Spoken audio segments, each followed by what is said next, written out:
بسم الله الرحمن الرحيم ألف لام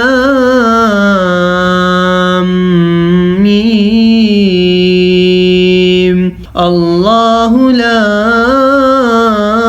إله إلا هو الحي القيوم نزل عليك الكتاب بالحق مصدقا لما بين يديه وأنزل التوراة والإنجيل من قبل هدى للناس وأنزل الفرقان إن الذين كفروا بآيات الله لهم عذاب شديد والله عزيز ذو انتقام إن الله لا يخفى عليه شيء في الأرض ولا في السماء هو الذي يصوركم في الأرحام كيف يشاء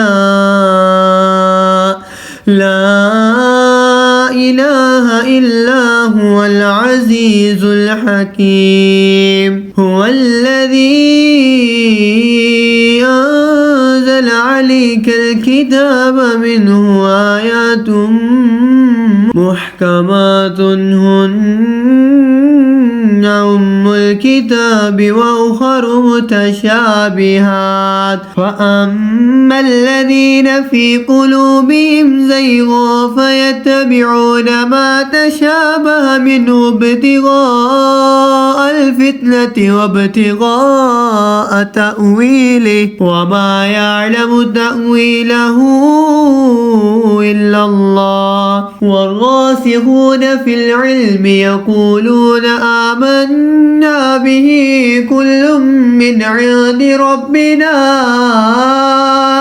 وما يذكر إلا أولو الألباب ربنا لا تزغ قلوبنا بعد إذ هديتنا وهب لنا من لدنك رحمة إنك أنت الوهاب ربنا إنك جامع الناس ليوم لا ريب فيه إن الله لا يخلف الميعاد। शुरू अल्लाह के नाम से जो नहायत मेहरबान रहम वाला। अल्लाह है जिसके सिवा किसी की पूजा नहीं। आप जिंदा औरों का कायम रखने वाला। इसने तुम पर ये सच्ची किताब उतारी, अगली किताबों की तस्दीक फरमाती, और इसने इससे पहले तुरैत और अंजील उतारी, लोगों को राह दिखाती, और फैसला उतारा। बेशक वो जो अल्लाह की आयतों से मुनकिर हुए इनके लिए सख्त अजाब है, और अल्लाह गालिब बदला लेने वाला है। अल्लाह पर कुछ छुपा नहीं, ज़मीन में ना आसमान में। वही है कि तुम्हारी तस्वीर बनाता है माओ के पेट में जैसी चाहे। इसके सिवा किसी की इबादत नहीं, इज्जत वाला हिकमत वाला। वही है जिसने तुम पर ये किताब उतारी। इसकी कुछ आयतें साफ मायने रखती हैं, वो किताब की असल हैं, और दूसरी वो हैं जिनके मायने में इश्तबाह है।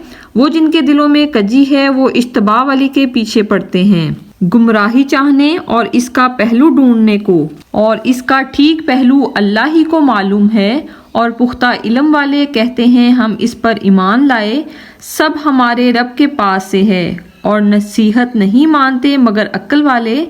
ए रब हमारे दिल टेढ़े ना कर, बाद इसके कि तूने हमें हदायत दी, और हमें अपने पास से रहमत अता कर।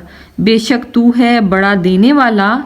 ए रब हमारे, बेशक तू सब लोगों को जमा करने वाला है इस दिन के लिए जिसमें कोई शुबा नहीं। बेशक अल्लाह का वादा नहीं बदलता।